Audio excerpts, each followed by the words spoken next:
going to use my little brick stove that I constructed.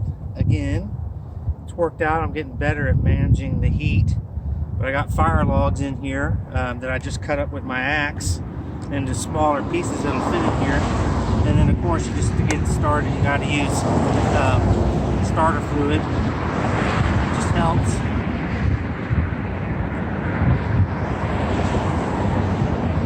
Give that a good soak.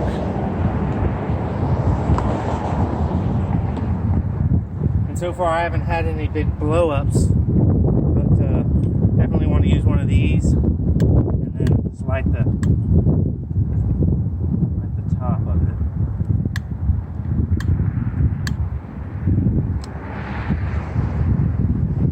And then it'll start burning. Put your little grill top on there.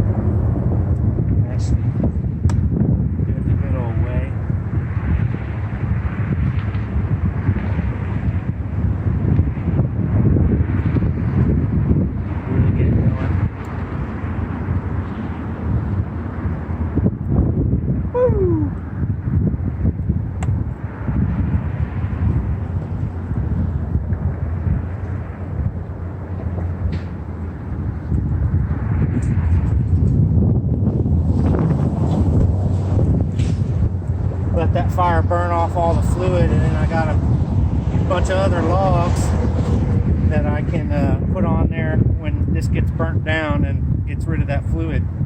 And then you got your ports right here that allow air in there and out the top.